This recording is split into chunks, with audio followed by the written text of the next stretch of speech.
हिंदू धर्म में महाशिवरात्रि का बेहद खास महत्व माना जाता है। धार्मिक मान्यताओं के अनुसार इस दिन भगवान शंकर और माता पार्वती विवाह के बंधन में बंधे थे। महाशिवरात्रि के दिन विधि विधान से भगवान शंकर की पूजा अर्चना करने से सभी मनोकामनाएं पूरी हो जाती हैं। महाशिवरात्रि व्रत के पारण करने से पहले व्रती को महाशिवरात्रि व्रत का पाठ अवश्य करना चाहिए। धार्मिक मान्यताओं के अनुसार व्रत कथा का पाठ करने से शुभ फलों की प्राप्ति होती है। तो आइए सुनते हैं महाशिवरात्रि व्रत की कथा के बारे में। शिव पुराण की कथा के अनुसार प्राचीन काल में चित्रभानु नामक एक शिकारी था। जानवरों की हत्या करके वह अपने परिवार को पालता था।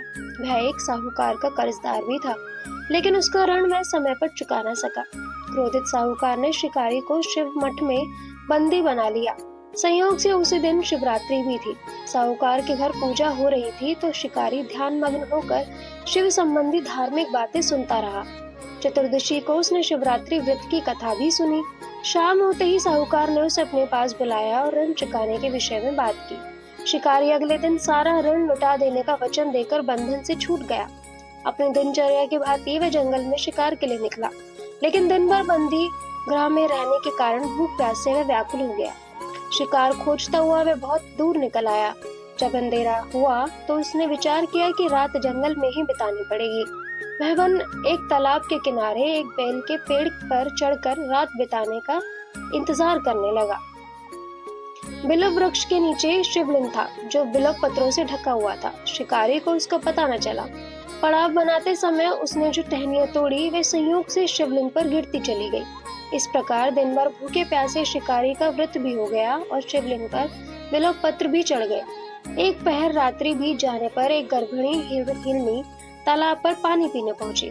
शिकारी ने धनुष पर तीर चढ़ाकर जो ही प्रत्यंचा खींची, हिरनी बोली, मैं गर्भिणी हूँ, शीघ्र ही प्रसव करूंगी।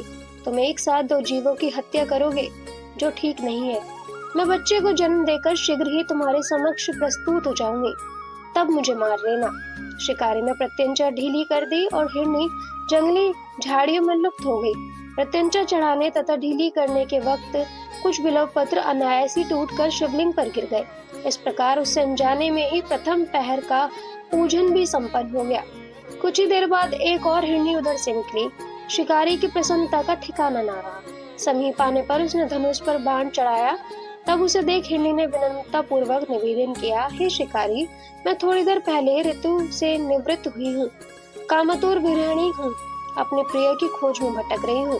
मैं अपने पति से मिलकर शीघ्र ही तुम्हारे पास आ जाऊंगी। शिकारी ने उसे भी जाने दिया।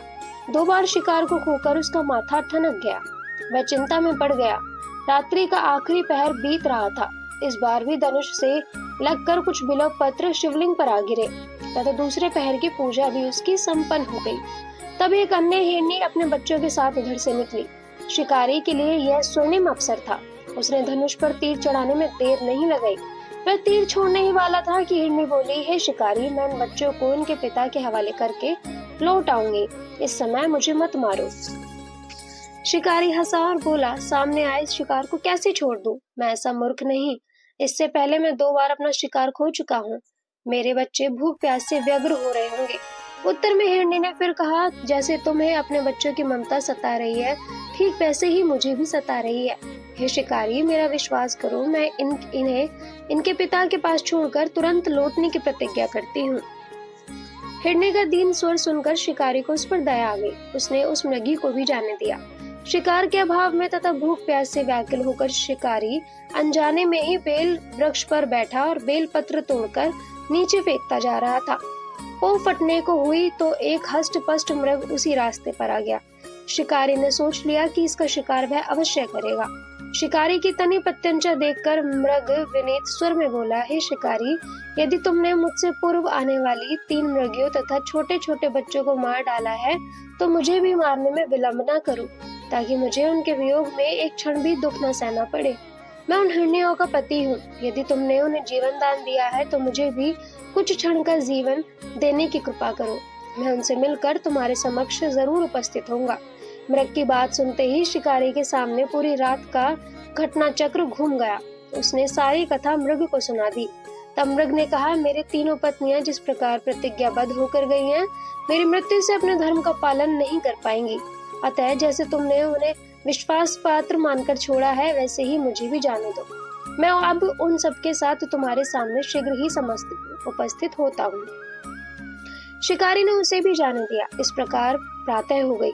उपवास, रात्रि जागरण तथा शिवलिंग पर बेलपत्र चढ़ने से अनजाने में ही पर शिवरात्रि की उसकी पूजा पूर्ण हो गई।